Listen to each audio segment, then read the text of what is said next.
ఏ పనైనా ఎక్కువగా చేస్తే ఫలితం ఉంటుందా? తక్కువగా చేస్తే ఫలితం ఉంటుందా? తక్కువ పనికి తక్కువ ఫలితం, ఎక్కువ పనికి ఎక్కువ ఫలితం. శ్రద్ధగా చేసే పని కన్నా అశ్రద్ధగా చేసే పనికి తక్కువ ఫలితం ఉంటుంది, శ్రద్ధగా చేస్తే ఎక్కువ ఫలితం ఉంటుంది. అది ఏ పనైనా, ఆఖరికి ప్రార్థన అయినా. ప్రార్థన కూడా ఎక్కువగా చేస్తే, శ్రద్ధగా చేస్తే ఎక్కువ ఫలితం కలుగుతుంది అన్న అంశాన్ని ఈరోజు మనం నేర్చుకుంటూ ఉన్నాం. ఎక్కువగా ప్రార్థన చేయటం వల్ల కలిగేటువంటి ప్రయోజనాల గురించి వాక్యంలో మనం చూడబోతూ ఉన్నాం. రాజులు 2వ గ్రంథంలో 19వ అధ్యాయము 4వ వచనం లాస్ట్లో చూస్తే, నీవు ఎచ్చుగా ప్రార్థన చేయుము. ఇది హిజ్కియా రాజు గారు యెషయా ప్రవక్త గారికి తెలియచేసిన విషయము. శేషము తక్కువగా ఉంది, వారి కోసం ఎక్కువగా ప్రార్థన చేయాలి. ఎందుకు ఎక్కువగా ప్రార్థన చేయాలి? 2 దినవృత్తాంతముల్లో 32 అధ్యాయము 7వ వచనములో మనకి క్లియర్గా రాశాడు. ఎందుకంటే హిజ్కియా గారి మీదకి అశ్షూరు రాజు అయిన సన్హెరీబు దండెత్తి వచ్చాడు. 2-3 కాదు, వేలతో కాదు, వందలతో కాదు, లక్షల మంది, 1,85,000 మంది సైన్యముతో దండెత్తి వచ్చాడు. కాబట్టి వీళ్ళేమో తక్కువ మంది ఉన్నారు. అందుకని హిజ్కియా రాజు గారు ధైర్యపరిచాడు ప్రజల్ని, తన జనులను. ఏమంటాడంటే, అశ్షూరు రాజుకైనా అతనితో కూడా ఉన్న సైన్యానికైనా మీరు భయపడొద్దు. ఎందుకనంటే అతనికి కలిగిన సహాయము కంటే ఎక్కువ సహాయం మనకుంది. ఎక్కడిది నీకు ఎక్కువ సహాయం? ఎలా వస్తుంది? ప్రార్థన ద్వారా వస్తుంది. ఎవరు చేస్తారు? దేవుడు చేస్తాడు. ఆ అశ్షూరు రాజుకి మానవ హస్తం సహాయం, కానీ మాంస సంబంధమైనది, కానీ మన సహాయం దేవుడే. కాబట్టి లెటర్ రాసి మనుషుల్నిచ్చి పంపించాడు యెషయా గారి దగ్గరికి. యెషయా గారు ఎచ్చుగా ప్రార్థన చేశాడు. ఎక్కువగా ప్రార్థన చేసినప్పుడు 20వ వచనంలో దేవుడు ఏం చేశాడంటే, ప్రార్థన చేయంగానే, ఎక్కువగా బలంగా చేయగానే పరలోకం నుంచి దేవుడు హిజ్కియాకి సహాయముగా దేవుని దూతను పంపాడు. దేవుని దూత హిజ్కియా వాళ్ళ దగ్గరికి వెళ్ళకోకుండా అశ్షూరు రాజు సైన్యము దండులో ప్రవేశించి 1,85,000 మందిని హతం చేసి జయం చేకూర్చాడు. దీనికి కారణం ఏమిటంటే ప్రార్థనే. ఎక్కువ ప్రార్థన ఎక్కువ సహాయాన్ని తీసుకొస్తుంది. అదే కోరాడు హిజ్కియా రాజు గారు యెషయా గారిని కదా. ఈ మాట దాంట్లో కూడా మనం చూస్తాం. 2వ రాజుల గ్రంథంలో 19:35లో ఉంది. ఆ రాత్రి, ఏ రాత్రి?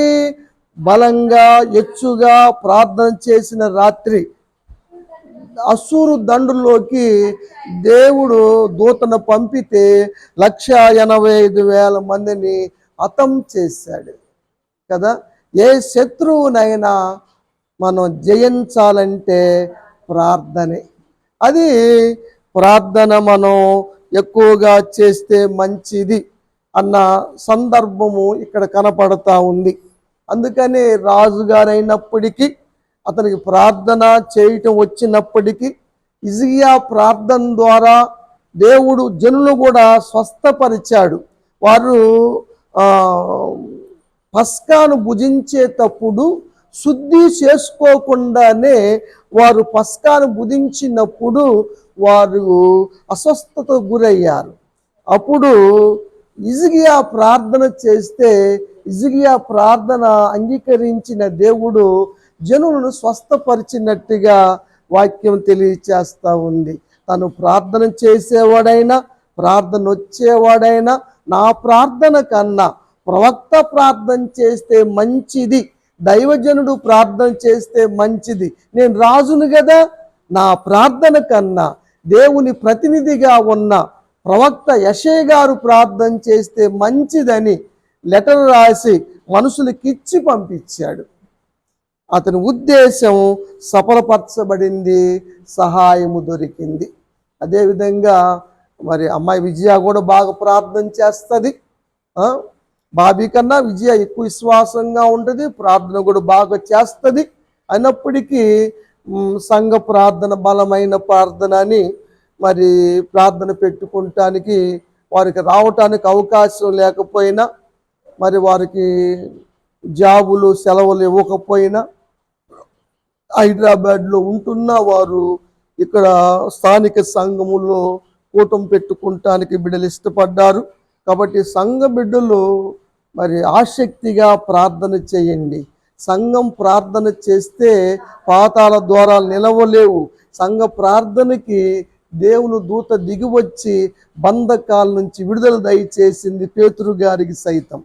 కాబట్టి రండి ప్రార్థనకి కదా, ప్రార్థనకి రావటం మంచిది. మనం కూటం పెట్టుకున్నప్పుడు, మన ప్రత్యేక కూటాలు మనం పెట్టుకున్నప్పుడు మనం రావాలని కోరుకుంటాము. ఆ విధంగా వాళ్ళు రాకపోయినా మరి అమ్మాయిలు ప్రతి కూటానికి వస్తారు కదా, వాళ్ళ అమ్మగారు. మరి మనం రాకపోతే మరి వాళ్ళు కూడా మానేస్తే మన కూటాలకు వచ్చేది ఎవరు? అలా చూడకూడదు, తప్పనిసరిగా రావాలి. సంఘ సహవాసం దేనికి? సహవాసం ఎందుకు? మరి ఇలాంటి అవసరాల్లో హెల్ప్ఫుల్గా ఉండటానికే. నేను ధనాన్ని తీసుకొచ్చి ఇవ్వమంటలేదు, డబ్బులు తీసుకొచ్చి ఇవ్వమంటలేదు, హార్డ్ వర్క్ ఏం చేయమంటలేదు, ప్రార్థన చేయమని కోరుతా ఉన్నారు. ఒకసారి ఆలోచించండి. ఈరోజు మొదటిగా ఇక మిగిలిన ఇంకా 6 ఆదివారాలు ఉన్నాయి. సాయంత్రం పూట రోజు వచ్చే మాట వాస్తవమైనా సరే రావటానికి ప్రయత్నం చేయండి.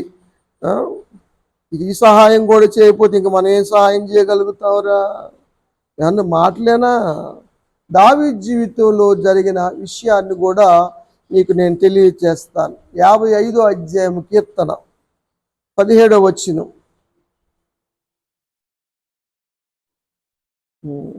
నా ప్రార్థనకి ఎవరు రాదు, నేను గుర్తుపెట్టుకుంటా అంటారు కొంతమంది. అమ్మాయిలు గుర్తుపెట్టుకోవడం రాదు వాళ్ళకి.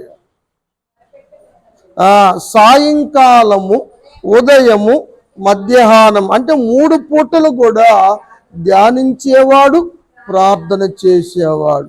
ఎందుకని? ప్రతిరోజు 3 పూటల ప్రార్థన చేసేవాడు దావీదు. 3 పూట్ల ప్రార్థన ప్రతిరోజు అవసరమా? అవసరమే. ఆయనకున్న సమస్యను బట్టి ఆ మాట రాస్తాడు 18వ వచనములో. ఎందుకంటే నాకు శత్రువులు అనేక మంది ఉన్నారు. సమస్య ఎక్కువగా ఉన్నప్పుడు ఎక్కువ ప్రార్థన చేయాలి. అర్థమవుతుందా మీకు ఆ విషయం? సమస్య పెద్దదైనప్పుడు చిన్న ప్రార్థనలో ఏదో చేసాము తూతు మంత్రం అనుకుంటే సాధ్యమయ్యేవి కాదు. కాబట్టి సమస్య పెరుగుతూ ఉంటే, పెద్దదిగా ఉంటే ప్రార్థన కూడా ఎక్కువ చేయాలి. మీకు ఉదాహరణకి అర్థం అవటానికి ఒక మాట చెబుతాను. పెద్ద రాయి ఉంది, దాన్ని గుండు సూత్తో లేకపోతే టెంట్ వేస్తారు, కొడతారు, చూసారు మేకులు. ఆ మేకులతో పొలుగులతో కదిలించాలంటే అది కదలదు. నువ్వు ఎంత ప్రయత్నం చేసినా కదలదు. పెద్ద పొలుగు, జంపర్ అంటారు వాటిని, పెద్ద పెద్దవి. వాటిని పెట్టి లేపితే దొలిపోయింది కదా. చిన్న చిన్నవి దాన్ని కదిలించలేవు. సమస్య పెద్దదైనప్పుడు చిన్న ప్రార్థనలో పెద్ద సహాయాన్ని చేయలేవు, పెద్ద కార్యాన్ని జరిగించలేవు. కాబట్టి ఎక్కువగా ప్రార్థన నిజంగా ఎక్కువ సహాయాన్ని పొందుకునే ధన్యత కలుగు చేస్తుంది. అందుకని దావీదు ఉదయాన్నే లేచేవాడు కదా. తెల్లవారకు ముందే నేను మేలుకొందును అంటాడు కదా. ప్రార్థన చేస్తూ ఉండేవాడు. ఆ విధంగా ప్రతిసారి ప్రార్థన చేసేవాడు. రాత్రి రేయి మొదటి జాములో నేను లెగుస్తాననేవాడు. ప్రార్థన చేయటానికి మెలకు వచ్చినప్పుడల్లా ప్రార్థన చేసేవాడు. వేకువజామునే ప్రార్థన చేసేవాడు. అంత ఎక్కువగా ప్రార్థన చేయటానికి కారణము ఆయనకున్న సమస్య, ఆయనకున్న శత్రువులు ఎక్కువగా ఉన్నప్పుడు ఎక్కువ ప్రార్థన చేయటం మంచిది అని వాక్యము ద్వారా మనం తెలుసుకోగలుగుతా ఉన్నాం. 3.5 సంవత్సరాలు ముట్టి దేశములో వర్షము లేదు, ఆకాశము మూయబడింది, రాతిలాగా మారిపోయింది.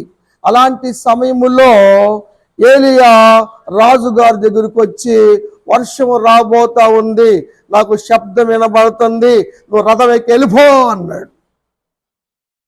ఆయన రథం ఎక్కి భోంచేయటానికి వెళ్తే ఏలియా గారు కర్మేలు పర్వతం మీదకి ఎక్కాడు. పైకెక్కి ఆసక్తిగా మోకరించి మోకాళ్ళ మధ్య తలకాయ పెట్టుకొని చాలా ఆసక్తిగా ప్రార్థన చేశాడు. ప్రార్థన ముగించిన తర్వాత, అరే బాబు, దాసుని పిలిచి పోయి చూసిరారా, కొండ శిఖరం మీదకి వెళ్ళి ఎటువైపు అయినా మేఘం వస్తుందేమో అంటే వాడు వచ్చి 4 దిక్కులు చూసి ఏ దిక్కు నుంచి కూడా ఏమీ రావటం లేదన్నాడు. రెండోసారి ప్రార్థన చేశాడు, పోయి చూసిరారా అన్నాడు. రెండోసారి ప్రార్థనకు కూడా మేఘం రాలేదు. మూడోసారి ప్రార్థన చేశాడు, వెళ్ళరా అన్నాడు, వాడు వెళ్ళొచ్చాడు, ఏమి కనపడలేదు. 4వసారి ప్రార్థన చేశాడు, 5వసారి ప్రార్థన చేశాడు, 6వసారి ప్రార్థన చేశాడు, 7వసారి ప్రార్థన చేసి, అరే బాబు వెళ్ళిరారా అంటే దాసుడు వెళ్తే అస్తమంత మేఘము పైకి వస్తా ఉంది. చూశాడు, అయ్యా మేఘం వస్తా ఉంది. అందుకని 7 వారాల కూటం పెట్టాం కదా. 7 వారాలు మనము ఆనవాయితీగా మన సమస్యలు ఎక్కువగా ఉన్నప్పుడు, కార్యాలు త్వరగా జరగాలి అనుకున్నప్పుడు మనం ఎన్నిక చేసుకున్నది 7 వారాల కూటాలు. అలా పెట్టిన వివాహాలు జరిగినాయి, ఉద్యోగాలు వచ్చినాయి, ప్రమోషన్లు వచ్చినాయి, విదేశాలకు వెళ్ళారు, ఎన్నో గొప్ప కార్యాలు జరిగినాయి. జరగలేదా? తలకాయ పుట్టమేనా చేద్దా? చెప్పండి రా, మీ నాలుకేం కరిగిపోదురా. చేతులు తెచ్చారుగా, వెరీ గుడ్, వెరీ గుడ్. కోతి కాబట్టి చెట్టు మీద గుడికా తగిలించుకొచ్చింది. ముసలి చెబుతుందిగా, ముసలి బావ నువ్వు చెప్పినట్టయితే నేను తెచ్చేదాన్ని, అనవసరంగా గుండికి అక్కడ పెట్టొచ్చాను. అది మీకు తెలుసు, కథలు బాగా తెలుసురా మీకు. సరే, మంచిది. అప్పుడు ఆకాశం తెరవబడింది కదా, మేఘం వచ్చింది, మోపైన వర్షం కురిసింది కదా.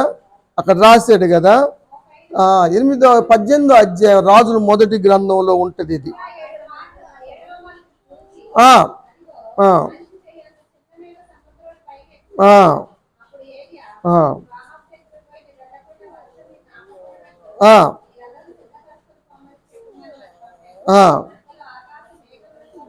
ఆకాశమంతా కూడా మేఘాలు వచ్చేస్తున్నాయి. దేవుడు ఆకాశాన్ని నింపాడు, ముయ్యబడిన ఆకాశం తెరవబడింది. అవును, ఎక్కువ ప్రార్థన, అది కూడా ఆసక్తి కలిగిన ప్రార్థన కదా, ఆకాశాన్ని తెరవగలిగింది. కాబట్టి ప్రియ దేవుని బిడ్డలారా, ప్రార్థన ఎక్కువగా చేయండి. చేసాములే ఇది జరిగిద్దిలే అని ఊరుకోవటం కాదు, కానీ ప్రార్థన చేయటం మంచిది. ఎక్కువ సహాయము కావాలంటే ఎక్కువ ప్రార్థన కావాలి. యుద్ధానికి వెళ్తా ఉన్నాడు యెహోషువ గారు. మోషే చెబుతాడు, నేను కొండ శిఖరం మీదకి వెళ్ళి నా చేతులు పైకెత్తి దేవుని సహాయాన్ని వేడుకుంటాను, ప్రార్థన చేస్తాను, నువ్వు యుద్ధం చేస్తా ఉండు అని యుద్ధ భూమికి పంపించాడు యెహోషువను. మోషే గారు దేవుని కర్ర చేత పట్టుకొని కదా కొండ శిఖరం మీదకి వెళ్ళి చేతులు ఎత్తాడు. చేతులు ఎత్తుతున్నంతసేపు, దేవుని సహాయం అడుగుతున్నంతసేపు ఇశ్రాయేలు అంటే యెహోషువ వాళ్ళు గెలుస్తూ ఉన్నారు, ఇశ్రాయేలు జనాంగం గెలుస్తూ ఉన్నారు.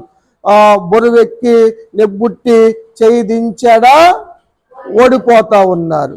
అంటే సహాయం అడిగితే గెలుస్తారు, సహాయం అడగకపోతే ఓడిపోతారు. చేతులెత్తి ప్రార్థన చేస్తే గెలుస్తారు, చేతులు దిగితే ఓడిపోతారు అన్న సందేశాన్ని ఇక్కడ మనం చూడగలుగుతా ఉన్నాం. అందుకని అహరోను గారు, హూరు గారు ఇద్దరు కూడా ఒక బండ తీసుకొచ్చి మోషే గారిని కూర్చోబెట్టి అటుపక్క ఒక చెయ్యి ఇతను, ఇటుపక్క ఇతను కూర్చొని చెయ్యి దెక్కోకుండా, బొరువు ఎక్కకోకుండా సపోర్టుగా నిలబడ్డారు. ఉదయం మొదలుకొని సూర్యాస్తమయం వరకు కూడా, 1 గంట 2 గంటలు 3 గంటలు కాదు, సూర్యాస్తమయం దాకా వారు సపోర్టుగా చేతులెత్తే ఉంచారు. కాబట్టి జయం పొందగలిగారు. కాబట్టి ఎక్కువ ప్రార్థన ఎక్కువ ఫలితాన్ని తీసుకొస్తుందనే అంశాన్ని మీరు నేర్చుకుంటా ఉన్నారు. దానికి ఉదాహరణగా బైబిల్ గ్రంథం ఏం చెబుతా ఉందో రిఫరెన్స్లు చూస్తూ ఉన్నాం. 17వ అధ్యాయం నిర్గమాకాండములో 11వ వచనము.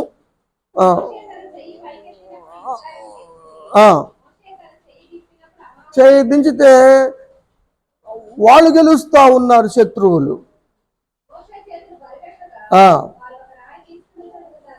కూర్చోబెట్టి చెరు పక్కన ఉండి మోషే చేతులను ఆదుకున్నప్పుడు సూర్య అస్తమించు వరకు నిలకడగా చేతులు ఉంచబడ్డప్పుడు దేవుడు విజయాన్ని ఇచ్చాడు. దేవునికి స్తోత్రం. అది బలమైన ప్రార్థన, ఎక్కువగా చేయాలి ప్రార్థన. సమస్య పెద్దదైనప్పుడు కదా ఎంత ప్రార్థన చేశారో మనం చూస్తాం. కాబట్టి ప్రార్థన చేయండి.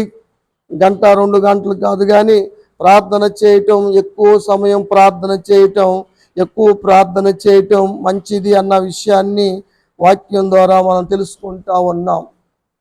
యాకోబు తన సహోదరుడు మారటానికి, అతనిలో ఉన్న కక్ష పగలపోవటానికి 400 మందిని ఎంట పెట్టుకొస్తా ఉన్నాడు. కాబట్టి ఇద్దరు సఖ్యత పడటానికి, మరలా దేవుని యొక్క ఆశీర్వాదాలు పొందటానికి 1 గంట ప్రార్థన చేయలేదు, 2 గంటల ప్రార్థన చేయలేదు, 3 గంటలు 4 గంటలు కాదు, రాత్రి అంత ప్రార్థన చేస్తానే ఉన్నాడు, పెనుగులాడుతానే ఉన్నాడు, పోరాడుతానే ఉన్నాడు కదా. రాత్రంతా ప్రార్థన చేశాడు. ప్రార్థన ముగించినప్పుడు దేవుడు ఆశీర్వదించాడు. సహోదరుడు ఏసా వచ్చాడు, ఇద్దరు కౌగిలించుకున్నారు, కన్నీళ్లు కార్చుకున్నారు. ఇదిగో అన్నయ్య కానుక తీసుకో అంటే, రే బాబు నాకు దేవుడు చాలా ఇచ్చాడు రా, నాకు కావాల్సినంత ఉంది, ఇది ఉంచుకోరా అని కటాక్షం చూపించాడు. ఇద్దరు కౌగిలించుకున్నారు. పగలపైన ద్వేషాలు పైనాయి కదా.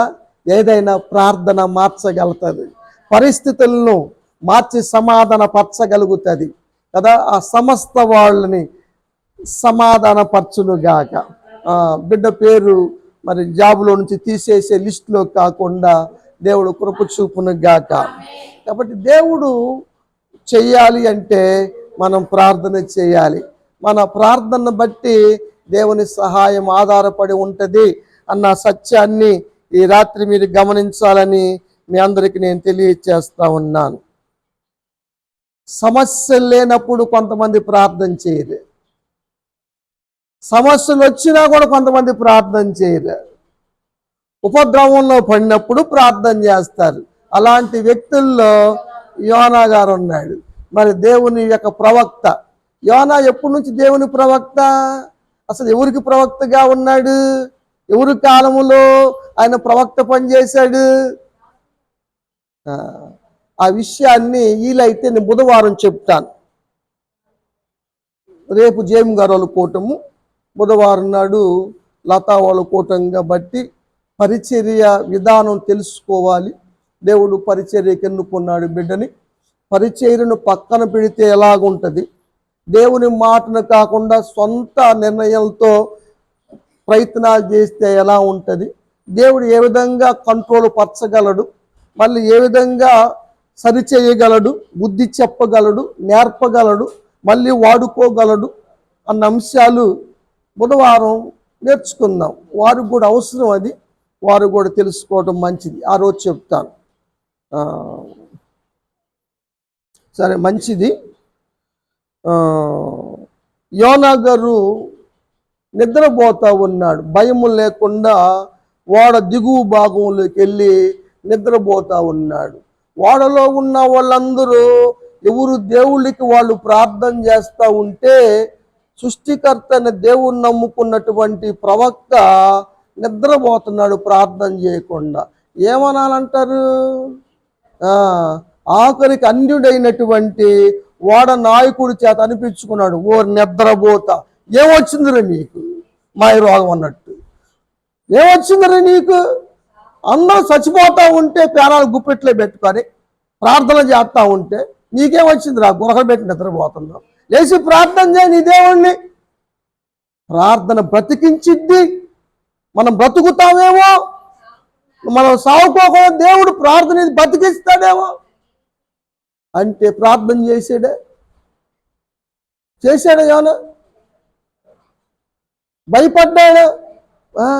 ఇంక కావాలంటే సముద్రంలో పడైతే ఎవరికి నష్టం అంటే దేవుడికి నష్టమా? సముద్రంలో పడేశారు. ఉపకలిగిన దేవుడు ఏర్పాటు చేశాడు, మీకు తెలుసు. అవి రేపు చెప్పుకుందాం బుధవారం నాడు.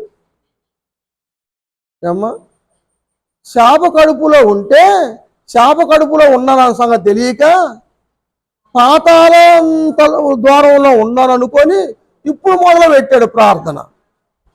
ఉపద్రవాలు వస్తేనే ప్రార్థనలా? ఏమ్మా, అలా ఉండకూడదురా, అలా ఉండకూడదు. ఉపద్రవంలో ప్రార్థన చేస్తే ఎన్ని రోజులు చేశాడు తెలుసా మీకు ప్రార్థన? 3 రోజులు చేశాడు. వాడలో 1 గంట చేస్తే సరిపోయేది.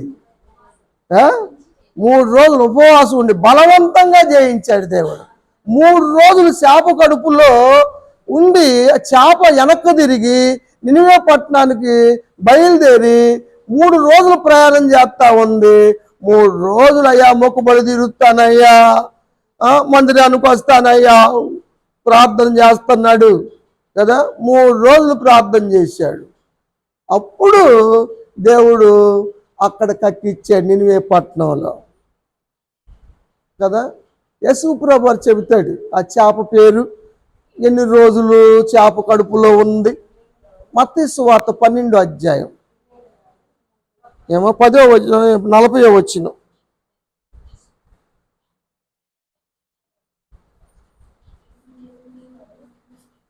మత్తయి సువార్త 12:40. యోనా 3 రాత్రింబగళ్ళు తిమింగలం కడుపులో ఉన్నాడు. ఏం చేస్తున్నాడమ్మా? ఏం చేస్తున్నాడు కుర్రాడు? ఇక్కడ నిద్ర పట్టను కుదిరిందా? నిద్ర పట్టని రోజులు వస్తాయి. సమస్య నిద్రపోలేదు. అలాంటి పరిస్థితులు వచ్చిందాక మనం ఎదురు చూడకూడదురా.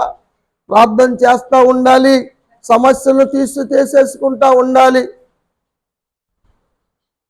40 రోజులు ప్రార్థన చేస్తే గాని నినివే పట్టణానికి జరగబోయే కీడు తొలగిపోలేదు.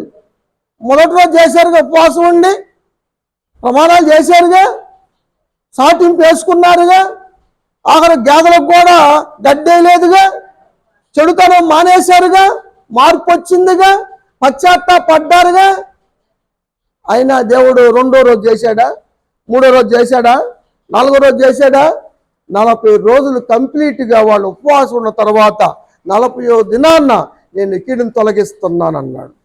చేయదలుచుకున్న కీడులోకి నుంచి పశ్చాత్తాపడ్డానన్నాడు కదా. 3వ అధ్యాయంలో ఉంటుంది అది.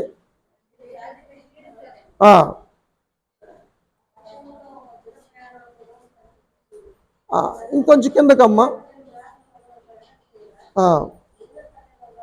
రాజుగారు సింహాసనాన్ని దిగి గోనెపట్టు కట్టుకొని రాజవస్త్రాలు ఇడిచిపెట్టి గోనెపట్టు కట్టుకొని బూడిదలో కూర్చొని ప్రార్థన చేస్తున్నాడు.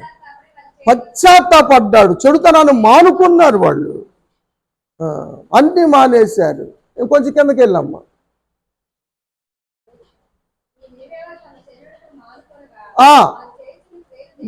వారు చేస్తున్నవి దేవుడు చూశాడు 40 రోజులు. చూసి అరే అనవసరంగా వీళ్ళని నేను నాశనం చేద్దాం అనుకొని చేయదలుచుకున్న కీడును తప్పించాడు. ఒకవేళ కీడు ఉన్నా సరే దేవుడు తీసేస్తాడు. దేవుడు స్తోత్రం కలుగును గాక. ఆ లిస్టులో పేరున్నా సరే దేవుడు తొలగిస్తాడు. దేవుడు స్తోత్రం కలుగును గాక. అందుకని ప్రార్థన చేద్దామండి, దేవుని సహాయం పొందుకుందాం. దేవుడి మాటలు ఆశ్రయించి దీవించి మరి బాబీ కుటుంబాన్ని ఆశ్రయించునుగాక, హృదయ వాంఛలు నెరవేర్చునుగాక.